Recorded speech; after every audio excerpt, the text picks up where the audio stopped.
Bonjour. Au précédent vidéo, nous avons vu comment un moteur 4 temps fonctionnait, c'est-à-dire à fonction des 4 temps qu'on a vu. Là, aujourd'hui, nous allons voir sur un diagramme quand est-ce que les valves d'admission et d'échappement s'ouvrent et se ferment.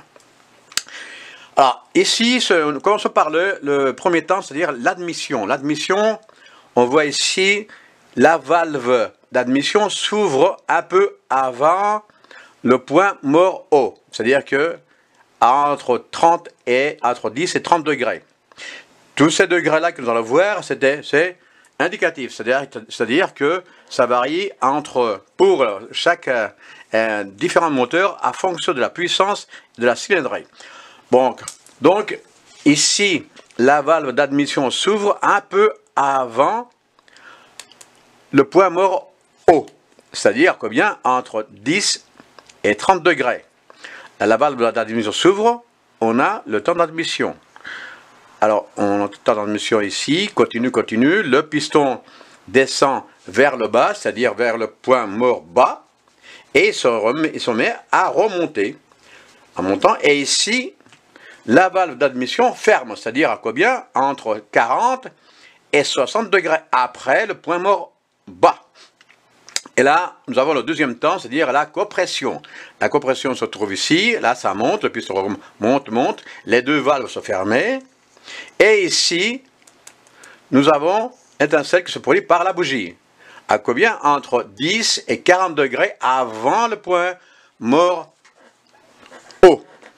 Le piston continue à monter. Tout le produit qui se le mélange ici à l'intérieur s'inflamme. Le piston monte vers le point mort haut. Et nous avons le temps, la détente. Troisième temps, la détente. Le piston continue vers le bas. Et avant le point mort bas, c'est-à-dire entre 40 et 60 degrés, la valve d'échappement s'ouvre. Le piston continue à descendre. Ici, avec la valve d'échappement ouverte, mais la valve d'admission fermée. Alors, l'échappement se trouve ici au quatrième temps, continue, il arrive et continue, il va vers le point mort haut, et se remet à redescendre vers le bas. Il tourne, quand il descend, et la valve d'échappement se ferme entre 5 et 30 degrés. Voilà les degrés de fermeture et d'ouverture des valves. Mais, regardons un peu le diagramme. Ici, qu'est-ce qui se passe? On s'aperçoit que la valve d'admission est ouverte, ici, et la valve d'échappement est ouverte aussi. C'est-à-dire qu'à le piston, presque à la fin c'est ici, du temps d'échappement, quand le piston se trouve ici, qu'est-ce qu'on voit? La valve aussi d'admission s'ouvre. C'est-à-dire que à un instant donné, entre 10 et 30 degrés, la valve d'échappement et la valve d'admission est ouverte. La valve aussi d'échappement, on avait dit qu'elle continue à être ouverte jusque là, c'est-à-dire presque à 30 degrés après le point mort haut, et la valve ici d'admission est ouverte. C'est-à-dire que, voilà, on a dans ce diagramme ici, dans cette partie-là, on a deux valves ouvertes et font ça. C'est pour ça que on appelle ça le point de chevauchement entre deux soupapes. Le balancement de ces deux-là, valve entre ce point-là, c'est un point que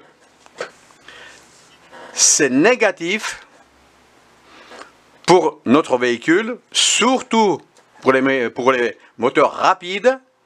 Et nous allons voir dans le prochain vidéo comment on peut faire, avec quels moyens, avec quel système les constructeurs, les ingénieurs ont inventé un système que peut éliminer cette partie-là, c'est-à-dire ne pas avoir deux valves ouvertes et fermées.